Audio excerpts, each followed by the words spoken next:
नमस्कार। जैसा कि आपको मालूम है, जन स्वराज अभियान के तहत पिछले वर्ष 2 अक्टूबर से गांधी भितिहरवा आश्रम पश्चिम चंपारण से हम लोगों ने चलना शुरू किया है। उस यात्रा को आज करीब 11.5 महीने हो गए। इस 11.5 महीनों के दौरान हम लोग पश्चिम चंपारण से चल के पूर्वी चंपारण, शिवहर, गोपालगंज, सिवान, छपरा, वैशाली, समस्तीपुर होते हुए मुजफ्फरपुर में अभी हैं। मैं पिछले 2-3 हफ्तों से आपके ज़िले मुजफ्फरपुर में हूँ और अभी आने वाले 10-15 दिन, 2 हफ्ते से ज़्यादा और यहाँ रहूँगा। यहाँ पर गांव-गांव चल रहे हैं। इस पूरे 11.5 महीने में करीब 3600-3700 गाँव हम लोग चल कर गए हैं। वहाँ सिर्फ पदयात्रा नहीं की है, वहाँ समय बिताया है, लोगों से मिले हैं, वहाँ की समस्याओं को अपनी आँख से देखा है, लोगों से बातचीत करी है। प्रयास ये है कि जहाँ पर भी पैदल गए वहाँ और उसके इर्द गिर्द हर पंचायत की वहाँ की स्थानीय समस्याओं को बिल्कुल नज़दीक से जाकर देखा जाए, समझा जाए, उसका एक पूरा ब्यौरा तैयार किया जाए। और साथ ही इस पदयात्रा का जो 2 मूल उद्देश्य है कि हर पंचायत के विकास के लिए एक पंचायत विशेष की योजना बनाई जाए जो वहाँ की समस्याओं और वहाँ की संभावनाओं पर आधारित है। विशेष करके हर पंचायत में बच्चों की शिक्षा, कृषि को आमदनी का जरिया कैसे बनाया जाए और हर पंचायत में 800 से 1200 नए रोजगार के अवसर कैसे पैदा किए जाए, इसकी एक ब्लूप्रिंट, इसका एक खाका, इसकी एक योजना बना रहे हैं। दूसरा जो पदयात्रा का उद्देश्य है कि जब हम लोग गांव देहात पंचायत में घूम रहे हैं तो हर गांव, हर ब्लॉक, हर प्रखंड से ऐसे लोगों को चिन्हित किया जाए, समझाया जाए, उनको निकाला जाए जो बिहार में एक नई राजनीतिक व्यवस्था बनाना चाहते हैं। नई राजनीतिक व्यवस्था का मतलब ये है कि जो यहाँ के लोगों की सोच है कि विकल्प के अभाव में लोगों को एक और भाजपा और एक और महागठबंधन, इन्हीं 2 में से किसी का चुनाव करना पड़ता है, तो वो एक नया विकल्प बने। इसके लिए हर वो व्यक्ति जो नया विकल्प बनाना चाहता है उसको साथ में लिया जाए और उसके साथ इस सोच को लेकर एक नया राजनीतिक सामाजिक संगठन बनाया जाए। पदयात्रा के दौरान ये प्रयास किया जा रहा है। जब पदयात्रा हमने शुरू करी थी तो अनुमान था कि हर प्रखंड से 20 ऐसे लोगों को जोड़ा जाएगा जो कि एक नया विकल्प, नया दल, नई व्यवस्था बनाना चाहते हैं। अभी की जो संख्या है करीब हर प्रखंड से 2 से 2500 लोग अभी तक की पदयात्रा के दौरान हर प्रखंड से 2 से 2500 लोग जन स्वराज के संस्थापक सदस्य के तौर पर जुड़ रहे हैं या जुड़ने की इच्छा रखते हैं। उन्होंने हम लोगों से संपर्क किया या हम लोगों ने उनसे संपर्क किया। इसमें हर तरह के लोग हैं, सामान्य जनता है, सामाजिक कार्यकर्ता हैं, पहले से राजनीति में सक्रिय लोग हैं, अलग अलग दलों के ऐसे लोग हैं जो पहले राजनीति में सक्रिय थे, आज शिथिल पड़े हुए हैं, ऐसे लोग हैं जो नौकरी करते हैं, व्यवसाय करते हैं राजनीति में, लेकिन उनकी रुचि है बिहार को सुधारने के लिए, कुछ करना चाहते हैं। सभी तरह के लोगों को साथ में लेकर एक अभी तक की जो संख्या निकली है करीब 125 ब्लॉक प्रखंड हम लोग कर चुके। हर प्रखंड से 2000-2500 का नंबर ये है जो कि जन स्वराज का संस्थापक सदस्य बन रहा है। जो पूरी परिकल्पना है कि जब ये पूरे बिहार में पदयात्रा हो जाए तो जो मैंने आपको बताया, शुरुआती सोच ये थी कि हर प्रखंड से 20 आदमी आएगा तो कम से कम 10,000 लोगों के साथ अगर दल बनाना है तो ये 10,000 लोग मिलकर दल बनाएंगे। लेकिन अभी की जो संख्या है इसके हिसाब से संख्या 10 लाख तक पहुंच सकती है अगर यही संख्या बनी रहे तो अपना प्रयास ये है कि इतने लोगों को पहले जोड़ा जाए और तब सब लोगों के साथ बैठकर अगर दल बनाने की बात होती है तो हर दल को, हर व्यक्ति के विचार के सबको साथ में लेकर एक दल बनाया जाए। मैं इस बात को जोर देकर बताना चाहता हूँ कि जो भी दल बनेगा वो दल कोई प्रशांत किशोर का नहीं होगा, किसी एक जाति विशेष का नहीं होगा, किसी परिवार का नहीं होगा, उन सारे लोगों का होगा जो लोग इसको मिलकर बनाएंगे। इस पूरी परिकल्पना में अंतर यही है। कई लोगों को लगता है कि भैया दल क्यों नहीं बनाए हैं, या अगर आप जो कर रहे हैं दल तो बनना ही है कि नहीं बनना है। ऐसी बात नहीं, दल तो बनना ही है, लेकिन दल प्रशांत किशोर को नहीं बनाना है। दल उन लोगों को बनाना है जो कि एक नई व्यवस्था बनाना चाहते हैं। प्रशांत किशोर की भूमिका उसके नेता की नहीं, उसके सूत्रधार की है। हमारा काम ये है कि हर प्रखंड, पंचायत, गांव, शहर से ऐसे लोगों को ढूंढ कर निकालें जो एक नया दल बनाना चाहते हैं, और उनको बनाने में, अपने आप को संगठित करने में, आगे चुनाव लड़ने में जो मदद मैं पहले दलों की करता था, नेताओं की करता था, अब लोगों की कर रहा हूँ। मोटे तौर पर ये जो अभी जनसुराज की परिकल्पना है, उसके तहत मैंने आपको ये बात बताई। इसके अलावा जो यात्रा के दौरान जो अनुभव रहे, विकास को लेकर, भ्रष्टाचार को लेकर, लोगों की अपेक्षाओं के आधार पे, उस पर आप जो सवाल चाहें वो आप कर सकते हैं। बहुत बहुत धन्यवाद। इंडिया की मीटिंग में ना नीतीश कुमार गए ना ललन सिंह गए, जेडीयू को क्या विपक्षी एकता पर कोई दिलचस्पी नहीं है? मेरे भाई देखिए, जब से इंडिया का गठबंधन बना है और उससे पहले जब बिहार में महागठबंधन बना, तब के मेरे बयान आप निकाल कर देखें।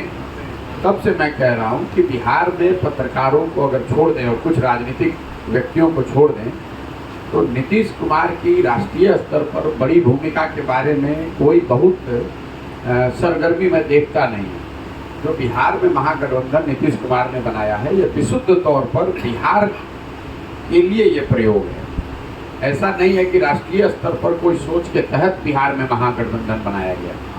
बिहार में महागठबंधन इसलिए बनाया नीतीश कुमार ने कि उनको इस बात का कहीं न कहीं इल्म था कि 24 में अगर लोकसभा में भाजपा जीत कर आएगी तो मुझे मुख्यमंत्री पद से हटाएगी, और अपना मुख्य, क्योंकि वो बड़े दल थे, तो उस अपनी कुर्सी 25 तक बची रहे, इसलिए उन्होंने भाजपा को छोड़कर महागठबंधन बना लिया। जहाँ तक इंडिया का सवाल है, इसको लेकर भी जब भी पत्रकार बंधु सवाल मेरे से पूछते हैं तो मैं ये बताता रहा हूँ कि इंडिया गठबंधन के तहत विपक्ष का साथ में आना लोकतंत्र के लिए अच्छी बात है। विपक्ष अगर साथ में आए, विपक्ष मजबूत हो तो कई मायनों में भी उससे लोकतंत्र मजबूत होता है। लेकिन दलों के और नेताओं के साथ में आ जाने से ये जरूरी नहीं है कि जनता साथ में आ जाए। अगर आपके पास कोई नैरेटिव नहीं है, आपके पास कोई कार्यक्रम नहीं है, आपके पास आगे चलने का कोई रास्ता नहीं है, तो सिर्फ दलों के साथ में बैठ जाने से, दलों के नेताओं के साथ में बैठ जाने से, उनके चाय पीने से, नाश्ता करने से और प्रेस वार्ता करने से जमीन पर कोई आमूलचूल परिवर्तन नहीं आएगा।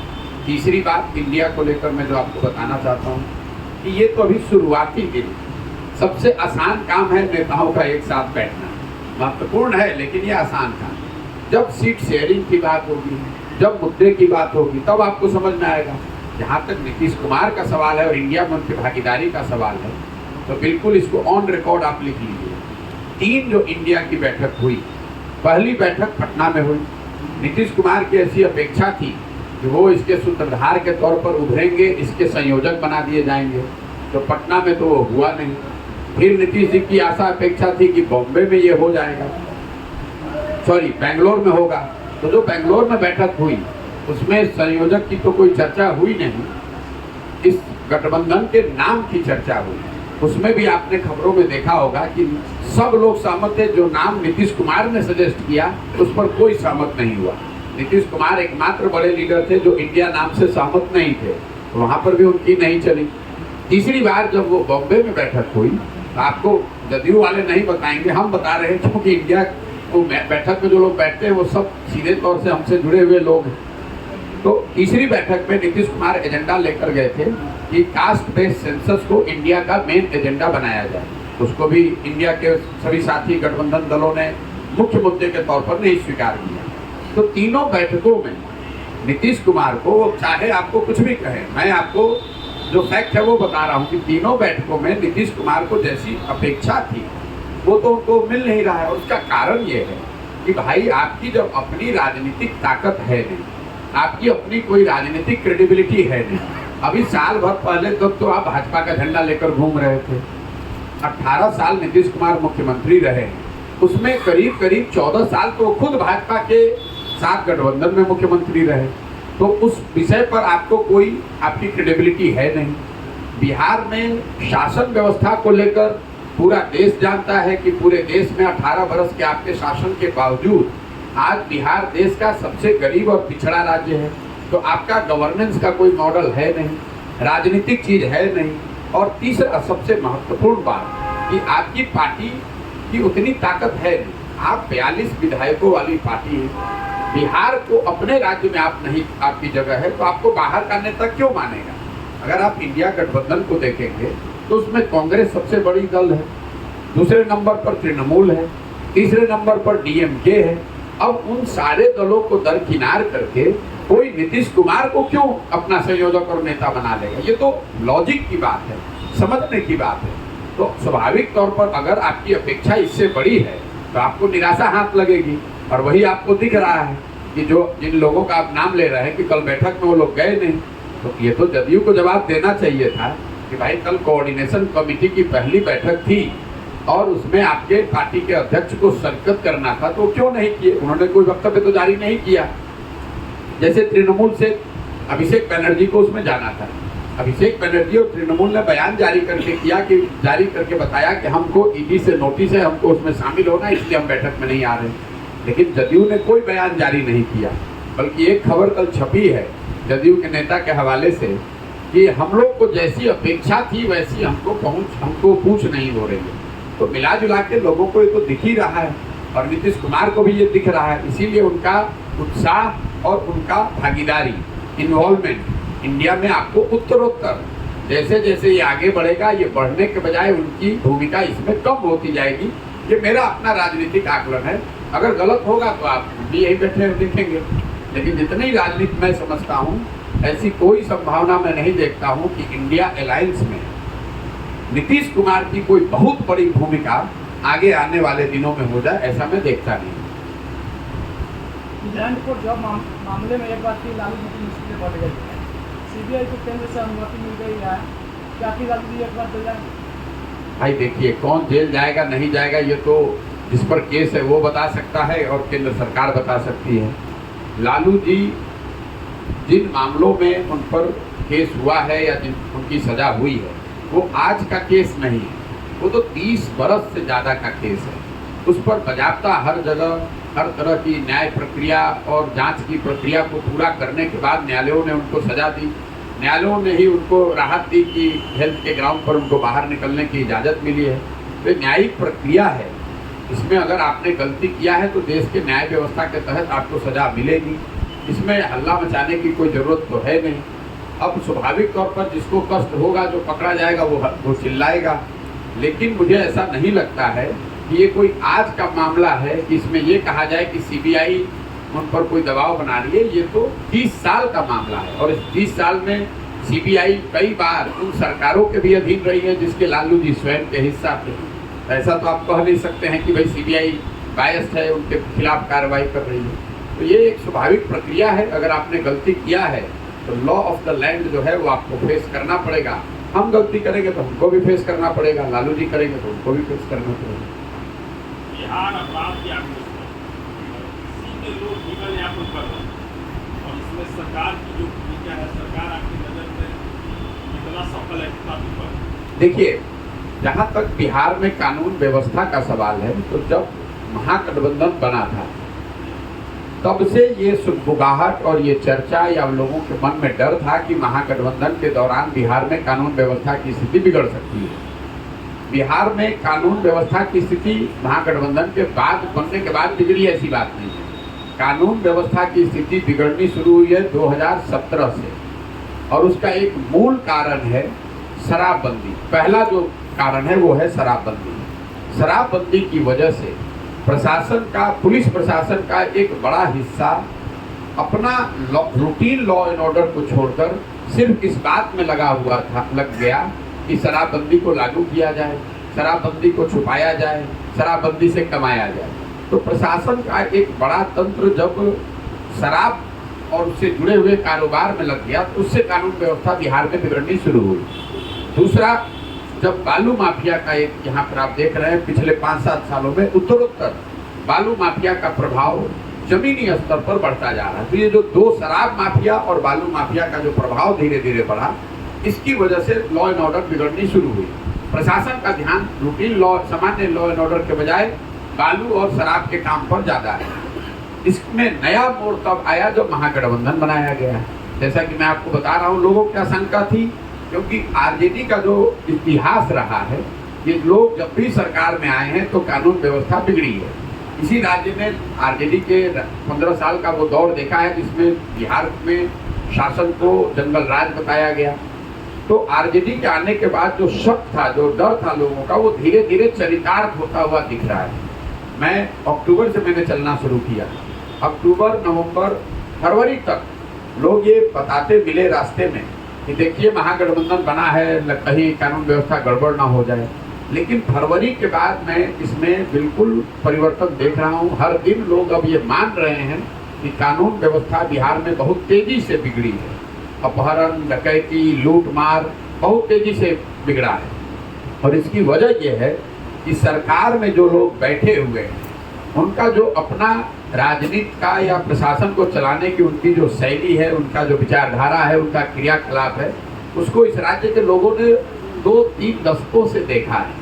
उनके शासन में रहते हुए आप अच्छे कानून व्यवस्था की बात सोच ही नहीं सकते। और वही चीज हो रहा है, जो लोगों का डर था वो जमीन पर होता हुआ दिख रहा है। तो मैं आपको 2 बात जो बता रहा हूँ कि कानून व्यवस्था बिगड़ी शराबबंदी और बढ़ते हुए बालू माफिया और उससे जुड़े हुए लोगों की वजह से। प्रशासन का ध्यान शराबबंदी और बालू के अवैध कारोबार से जुड़े हुए लोगों पर है।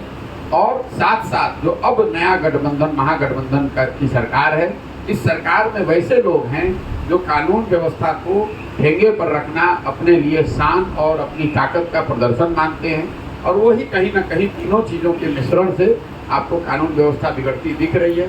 और इन सब के बीच में जो आपके होम मिनिस्टर हैं, जो मुख्यमंत्री भी हैं, नीतीश कुमार जी ने बिहार की जनता को उसकी अपनी किस्मत के हवाले छोड़कर एक तरीके से तिलांजलि दे दी है कि जिसको जैसे जीना है जिंदा रहिए, जिसको जो करना है कीजिए, मुझे मेरी कुर्सी प्यारी है, मुझे अपनी कुर्सी बची रहे, बिहार की जनता का जो होना है वो होता रहे। जेडीयू वाले का कहना है कि प्रशांत किशोर का अपना कोई अस्तित्व नहीं, तो 2000 नीतीश कुमार तक किचल नहीं, ठीक बात है, मेरा तो कोई अस्तित्व नहीं है। और इसके लिए तो हमने तो कहीं दावा किया नहीं कि मेरा कोई बहुत बड़ा अस्तित्व है। मैं तो बहुत बिल्कुल साधारण व्यक्ति हूँ और मैंने कोई दल बनाया नहीं है। जदयू तो बहुत बड़ी पार्टी है, जदयू में बड़े बड़े लीडर हैं।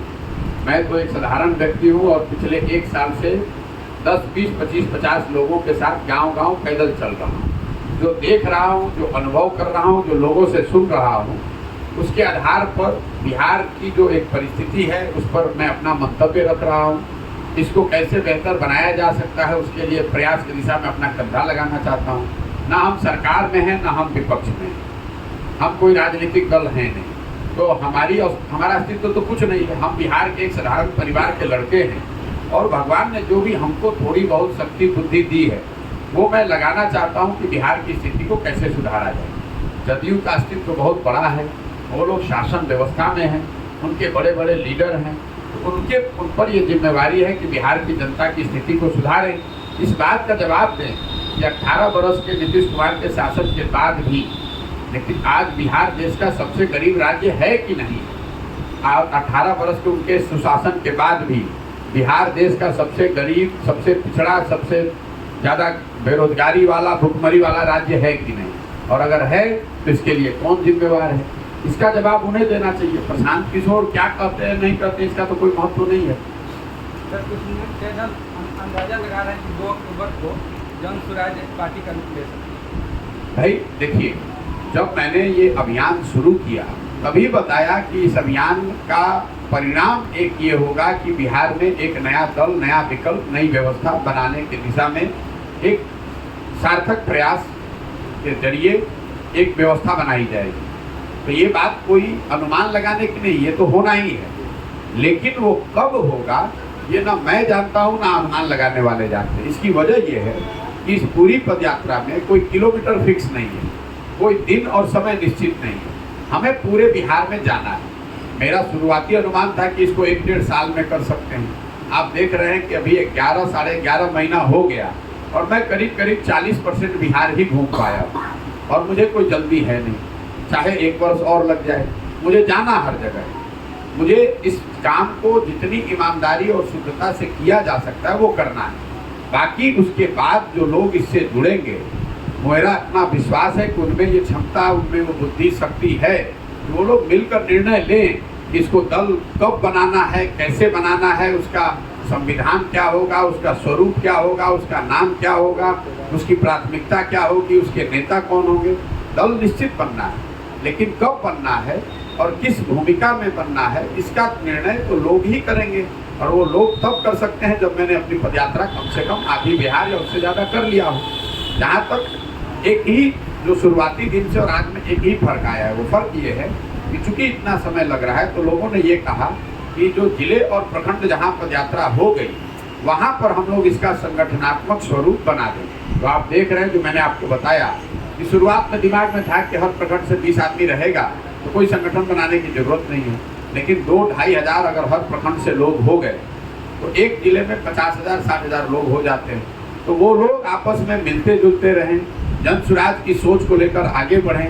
इसके लिए हर जिले में एक संगठनात्मक स्वरूप डिस्ट्रिक्ट और प्रखंड पंचायत के स्तर पर बना दिया जाता है। पदयात्रा खत्म होगी तो मुजफ्फरपुर में भी बना देंगे।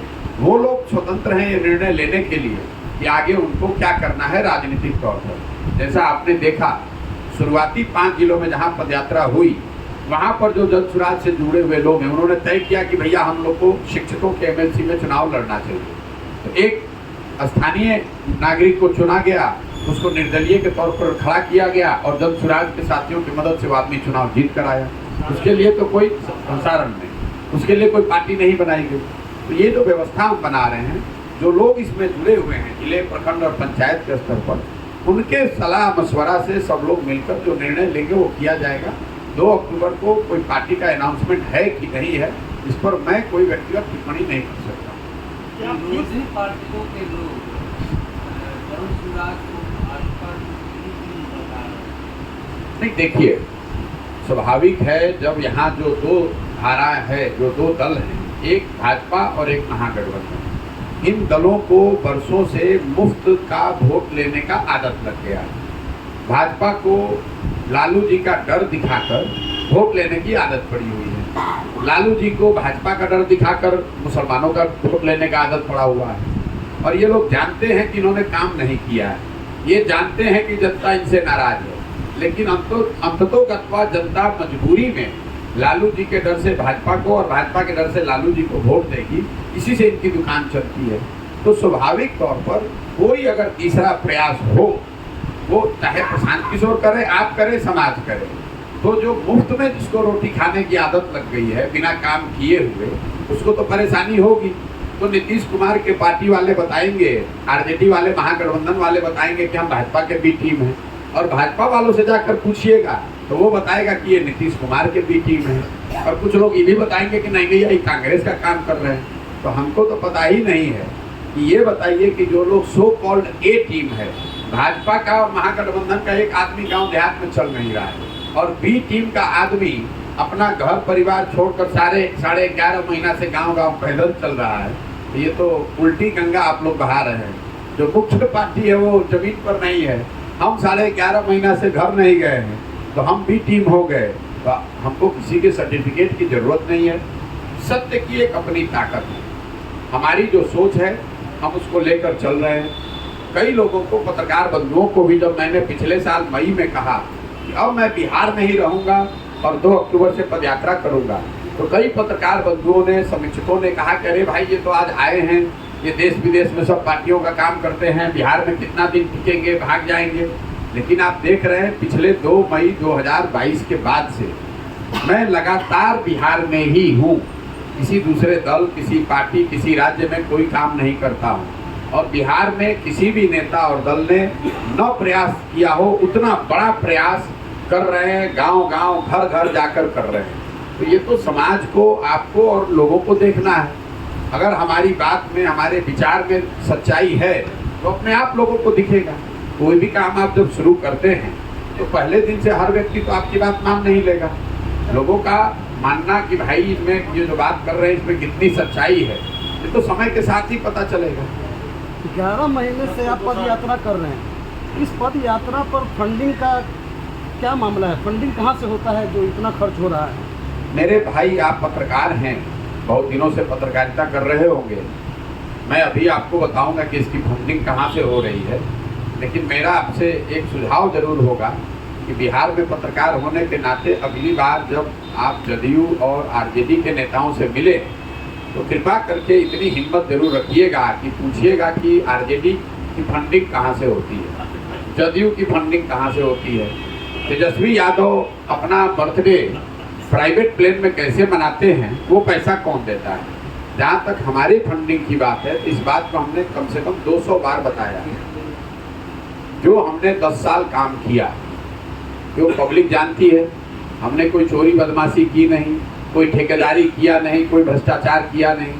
भगवान ने जो हमको शक्ति बुद्धि दी है, उसी के आधार पर परिश्रम करके, मेहनत करके देश भर में कई लोगों को, कई पार्टियों को, दलों को हमने जिताने में, उनकी पार्टी को, उनके सरकार के बनने में मदद की।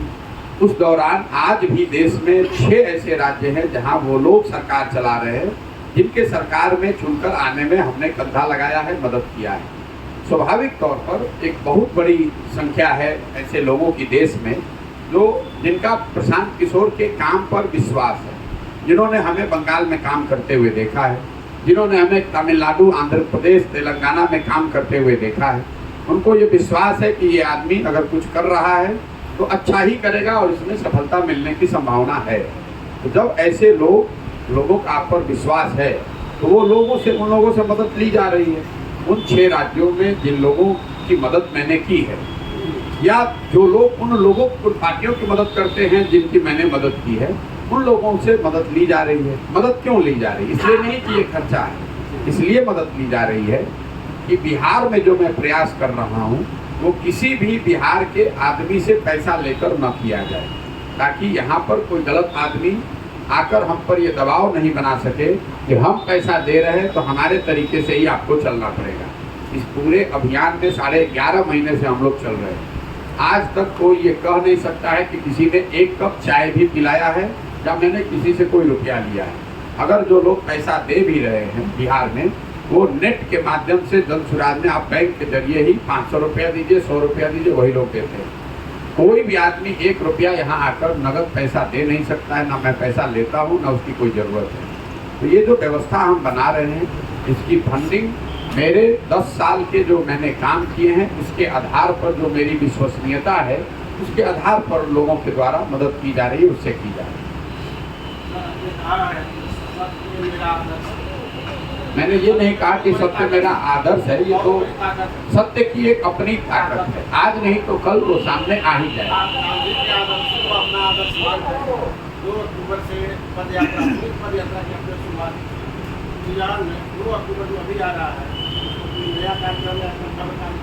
नहीं, अब मैंने आपको शुरू में कहा, गांधी जी के प्रेरणा स्रोत मानकर ये काम कर रहे हैं। इसका मतलब ये नहीं है कि हम गांधी जी जैसी मेरी क्षमता है या उस तरह की बात को फॉलो करने की मेरी क्षमता है। गांधी जी को और उनके बताए हुए रास्ते को आदर्श मानकर इस काम को शुरू किया है। मैंने ये भी बताया कि इसमें कोई दिन और समय उसका कोई महत्व नहीं है। अगर आपने गांधी को पढ़ा, देखा, समझा होगा, गांधी जी चंपारण आए, वो तो कुछ दिन के लिए आए थे, लेकिन 1.5 बरस रह गए। गांधी जी ने ये तय नहीं किया था कि हम चंपारण जा रहे हैं तो वहाँ पर क्या करेंगे, कितने दिन में करेंगे और क्या हमको परिणाम मिलेगा। उन्होंने आकर ईमानदारी से उस काम को किया और उसका प्रभाव ये हुआ कि आंदोलन भले चंपारण में हुआ, सफलता चंपारण आंदोलन को मिली, लेकिन वो इतनी बड़ी उससे ऊर्जा पैदा हुई, इतना बड़ा विश्वास पूरे देश में पैदा हुआ कि कुछ वर्षों के बाद जब गांधी जी ने सिविल डिसोबीडियंस का आंदोलन किया, तो सिविल डिसोबीडियंस पूरे देश में सविनय अवज्ञा इसलिए हो पाया क्योंकि गांधी जी ने चंपारण में 1.5 बरस में वो काम करके दिखाया था। एक नया मंत्र, एक नया तरीका समाज को बता दिया कि कैसे अंग्रेजों से लड़ाई लड़ी जा सकती है और कैसे उसको जीता जा सकता है। अगर चंपारण नहीं हुआ होता तो शायद सविनय अवज्ञा, सिविल डिसोबीडियंस में जिस तरह की सफलता मिली या देशव्यापी जो माहौल बना, वो नहीं बन सकता। तो अगर मैं गांधी के पद चिन्हों की बात कर रहा हूँ, उनसे प्रेरणा की बात कर रहा हूँ, उस प्रेरणा में ही ये शामिल है कि लक्ष्य जरूरी है, रास्ता सही है ये जरूरी है, रास्ता कितना लंबा है कौन वहाँ माइलस्टोन है, कहाँ पर आकर आपको कार्यक्रम करना है और घोषणा करनी है कि हम 5000 किलोमीटर चल लिए, 1 साल पूरा कर लिए, उन बातों का कोई महत्व नहीं है। हमने कभी नहीं कहा कि हमारा 1000 किलोमीटर कब पूरा हो गया, हमने कभी नहीं कहा कि 2000 किलोमीटर मेरा कब हुआ। उन चीज़ों का यहाँ कोई महत्व नहीं है। महत्व ये है कि बिहार में एक नई व्यवस्था बनानी है और व्यवस्था को बनाने के लिए समाज की मदद लेकर बनानी है। समाज को जाकर समझना है, उनको समझाना है कि अगर आपको अपनी स्थिति सुधारनी है, अपने और अपने बच्चों की स्थिति सुधारनी है, तो नेताओं के विचारधारा के दलों के दलदल से बाहर निकल के आपको अपने और अपने बच्चों के भविष्य के लिए जगना होगा, उसके लिए लगना होगा, उसके लिए वोट करना होगा। यही प्रयास है, यही अभियान है। जिसको समझ में आए तो बहुत अच्छा है, और जिसको नहीं समझ में आए तो भी कोई शिकायत नहीं। 6 स्टेट में आपकी मदद से सरकार बनी है, उन 6 स्टेट में कोई भाजपा शासित कोई सरकार बनी है? या आप जब पत्रकारिता करते हैं तो इतना काम तो आपको करके आना चाहिए। बंगाल में तो भाजपा की सरकार नहीं है, तेलंगाना में तो भाजपा की सरकार नहीं है, आंध्रा में तो भाजपा की सरकार नहीं है, तमिलनाडु में भाजपा की सरकार नहीं है। तो इतना काम तो आपको खुद ही समझ के आना चाहिए कि वहाँ भाजपा की सरकार है कि नहीं। 2014 के बाद मैंने भाजपा या भाजपा से जुड़ी हुई किसी दल के साथ काम किया ही नहीं है। ये बताइए।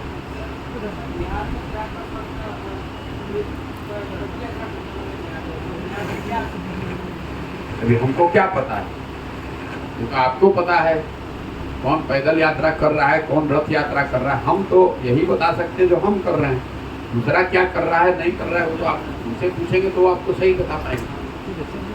आप जब कुछ लोग दल बनाएंगे, सरकार मदद कैसे करेगी? नहीं, जब बिहार के लोग मिल के दल बनाएंगे तो हम दूसरे लोगों की मदद कैसे करते हैं? जो दल पहले से बना हुआ है उसकी मदद कैसे करते हैं? उनको बेहतर तरीके से संगठित होने में मदद करते हैं, उनको पब्लिक पे आउटरीच में मदद करते हैं, कैंपेन कैसे करना है इसमें मदद करते हैं, चुनाव कैसे लड़ना है इसमें मदद करते हैं। जब ये काम हम जदयू के लिए कर सकते हैं, भाजपा के लिए कर सकते हैं, टीएमसी के लिए कर सकते हैं, तो अगर लोग मिल के जन सुराज बनाएंगे तो जन सुराज के लिए भी कर सकते हैं। सर एक लास्ट क्वेश्चन है मेरा, 2024 के लोकसभा चुनाव में जन सुराज का समर्थन निकाल करा जाए? फिर वही बात आप घुमा के वही बात पूछ रहे हैं। जब मैंने कहा आपको कि इसमें जो भी निर्णय है, वो निर्णय जो लोग जन सुराज से जुड़े हैं वो बैठ के लेंगे। जब लेंगे तो आपको बताया जाएगा। जब जन सुराज की ओर से जन सुराज समर्थित निर्दलीय एक उम्मीदवार एमएलसी का चुनाव लड़ा तो आपको जानकारी हुई कि जन सुराज से समर्थित कोई एक निर्दलीय उम्मीदवार चुनाव लड़ रहा है, तब आपने उसको कवर किया। अब लोग निर्णय क्या लेंगे, अगर ये हम ही को पता होता तो इतना बड़ा प्रयास करने की जरूरत ही क्या है। तो जैसे दूसरे दल बन रहे हैं, उसमें आरजेडी में तेजस्वी यादव बता सकते हैं कि क्या होगा, लालू यादव बता सकते हैं, जदयू में नीतीश कुमार बता सकते हैं, लेकिन जन सुराज तो कोई प्रशांत किशोर का दल है नहीं, तो प्रशांत किशोर बताएंगे कैसे? बहुत बहुत धन्यवाद।